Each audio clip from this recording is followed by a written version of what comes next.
ముందుగా ఒక కొబ్బరికాయ తీసేసుకొని వాటిని ముక్కలు చేసుకున్నాను. అంటే మనకు మిక్సీ జార్లో తీసి చిన్న చిన్న ముక్కలుగా కట్ చేసి ఆ తర్వాత వేసుకోవాలి, లేదంటే బ్లేడ్లు డ్యామేజ్ అవుతాయి.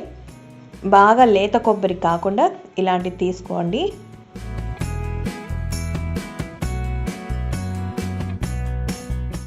ముక్కలుగా చేసుకున్నాము. ఇప్పుడు ఒక ప్యాన్ తీసుకొని ఆ ప్యాన్లో 3 టేబుల్ స్పూన్ల ఆయిల్ వేసుకున్నాం. ఇప్పుడు అందులో 50 గ్రాములు శనగపప్పు, 50 గ్రాములు మినప్పప్పు, అలాగే 20 గ్రాములు ధనియాలు వెయిట్లెస్ ఎక్కువ వస్తాయి కాబట్టి ఆ కప్కి నేను కప్పు క్వాంటిటీయే తీసుకున్నాను.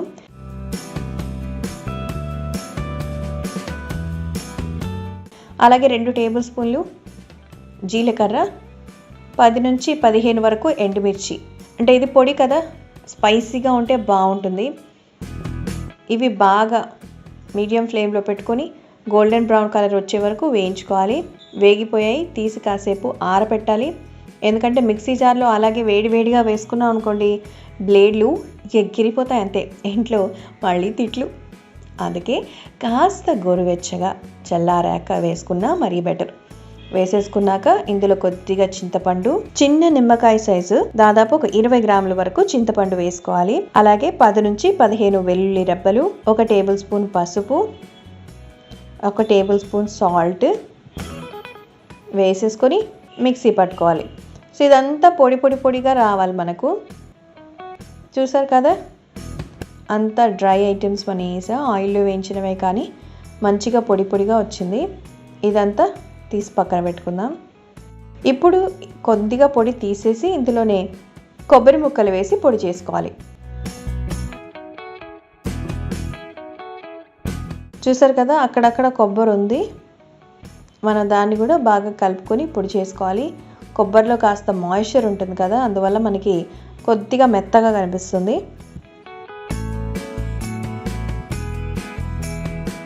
ఇప్పుడు ఒక ప్యాన్ తీసుకొని అందులో 3 టేబుల్ స్పూన్ల ఆయిల్ వేసుకోవాలి. అందులో 1 టేబుల్ స్పూను ఆవాలు, 1 టేబుల్ స్పూను మినపప్పు, 1 టేబుల్ స్పూను శనగపప్పు, అలాగే 1 టేబుల్ స్పూను జీలకర్ర, 2 ఎండు మిరపకాయలు, దంచిన వెల్లుల్లిపాయ ముక్కలు కొద్దిగా, కాస్తంత కరివేపాకు వేసి ఈ తాళింపుని బాగా వేగనివ్వాలి. ఏ రెసిపీకైనా తాళింపు అనేది చాలా ముఖ్యం కాబట్టి అందులో హైలైట్ చేసే ఇంగువ కూడా కొద్దిగా వేసుకోవాలి. ఇంగువని స్కిప్ చేయొద్దండి, అది వేస్తేనే టేస్ట్. ఓకేనా? వేయించుకున్న తర్వాత స్టవ్ ఆఫ్ చేయాలి. సో ఇది మాత్రం మర్చిపోవద్దండి. ఇంగువ వేసిన తర్వాత కలిపి వెంటనే స్టవ్ ఆఫ్ చేసిన తర్వాత కొబ్బరి పొడి ఇందులో వేసి కలుపుకోవాలి.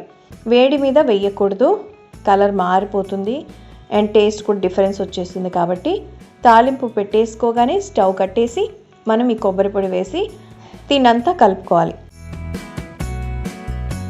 30 రోజులు నిల్వ ఉండే అన్నంలోకి, టిఫిన్స్లోకి టేస్టీ కొబ్బరి పొడి తయారైపోయింది. చాలా కమ్మగా ఉంటుంది. ఇది యాక్చువల్గా రోట్లో దంచుకొని చేస్తారు. మా అమ్మమ్మ వాళ్ళు అయితే అలాగే చేసేవాళ్ళు. అప్పట్లో ఎట్లుంటాయి తెలుసా, ఇల్లు ఉంటుందా, ఆ ఇంటికి కింద ఉన్న నేలపైనే రోలులాగా తయారు చేస్తారు. మా అమ్మమ్మ గారి ఇంట్లో ఉండేది. వాళ్ళు దానిలో అలాగే దంచి చేస్తారు. ఇప్పుడు మనకు అంత శ్రమ పడలేం కదా, కాబట్టి నేను మిక్సీలో చూపించాను. అండ్ ఇఫ్ పాసిబుల్ మీరు అలా రోల్లో చేసుకుంటే బెటర్. ఇది మనకి 30 రోజుల వరకు నిల్వ ఉంటుంది. మీరు ఎక్కడ అన్ని రోజులు పెడతారు, ఎంత టేస్టీ అయినా కూరలు చేసినా ఇదే కావాలంటారు. నేను చెప్తున్నాను కదా, ఇది అంత బాగుంటుంది. వేడి ఇడ్లీకి కాస్త నెయ్యి పెట్టుకొని ఈ కొబ్బరి పొడి పక్కన పెట్టుకొని తిన్నామంటే అద్దిరిపోతుంది. ఇక అలాగే దోశలో కూడా వేసుకోవచ్చు. అన్నంలోకి అద్భుతమైన కాంబినేషన్. చెబుతుంటే చేస్తుంటే ఇంత అరోమా ఉంది, తింటే ఇంకెలా ఉంటుంది. చాలా బాగుంటుంది. చూస్తుంటేనే ఆకలేసేస్తుంది. నేను తినేసి వచ్చేనా? మీరేం చేస్తారు? వెంటనే లైక్ చేయండి, సబ్స్క్రైబ్ చేయండి. అండ్ మీకు నచ్చిందా, ఎలా అనిపించిందో కామెంట్ చేయడం మర్చిపోకండి. ఓకే, మీరు నా పేరు తినేటప్పుడు తలుచుకుంటారు, అంత కమ్మగా ఉంటుంది. ఓకేనా? See you on next video. Bye.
ఇలాంటి మరెన్నో ఇంట్రెస్టింగ్ వీడియోస్ కోసం మా ఛానల్ని సబ్స్క్రైబ్ చేయండి.